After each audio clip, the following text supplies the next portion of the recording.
Thank you so much for joining us. It's hard to believe that Nicolas Maduro will be in court tomorrow, noon in New York City in a courtroom. Unbelievable.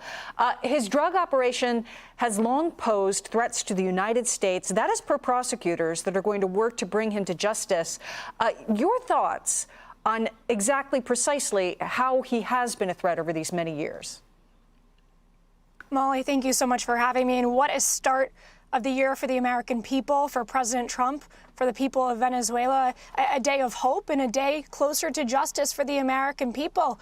Hundreds of thousands of Americans and American families grapple with overdoses, hundreds of thousands of deaths, and Nicolas Maduro is largely responsible for many of these, funneling deadly drugs into our borders, as Secretary Noem mentioned, really opening up their prisons and flooding the United States with these national security threats. So I don't think it can be overstated the thousands, if not millions, of lives that President Trump saved with this bold and brilliant action by our U.S. armed forces.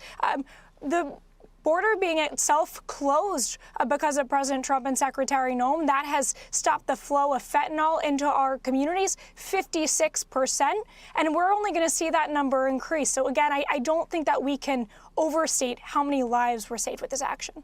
Certainly.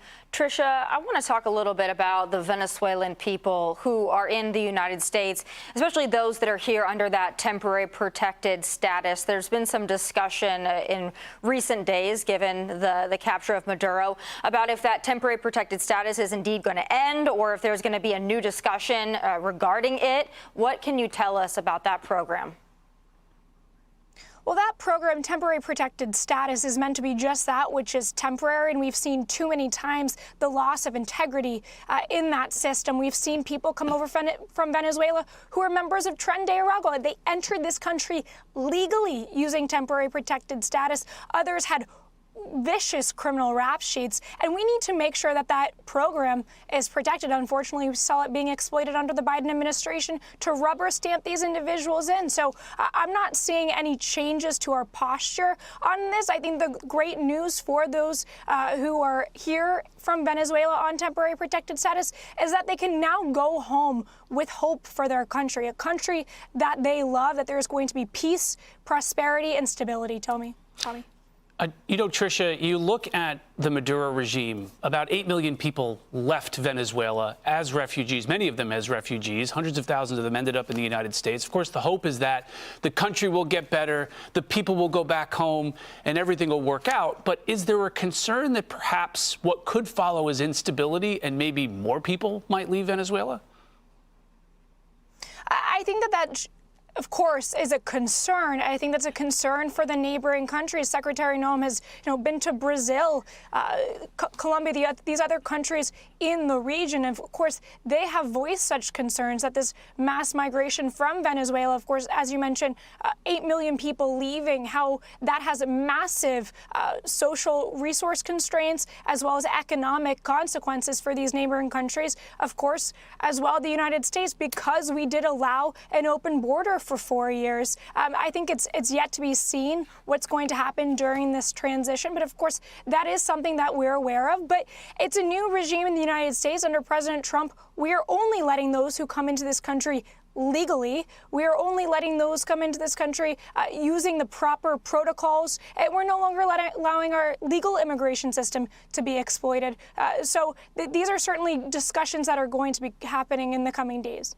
Tricia, no doubt the world is a better place because Donald Trump was able to go out and capture and bring this person and his wife, Maduro and his wife, to justice. But that being said, these narco-terrorists, these drug runners, these networks, and the production of these drugs is still in place. So what is Homeland Security going to be able to do to thwart that?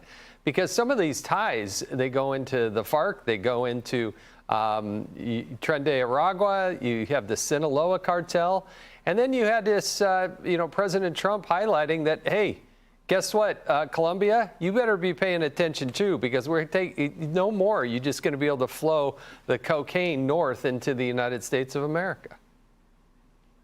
Jason, you're absolutely correct. These connections, these ties run deep. Maduro was really the world's largest drug dealer, and that network was huge, spanning across the globe. And so our Homeland Security investigators, our ICE agents are looking in the interior of a country, following leads, doing wide-scale investigations so that we really cut this off at the head and we can save more American lives. The border was one thing, but we have to look at what's already in our country, the infrastructure there, so that we can root this out. Tricia McLaughlin, thank you so much, giving us a little insight into what's ahead for Venezuela. We greatly appreciate it and appreciate you joining us tonight. Thank you very much.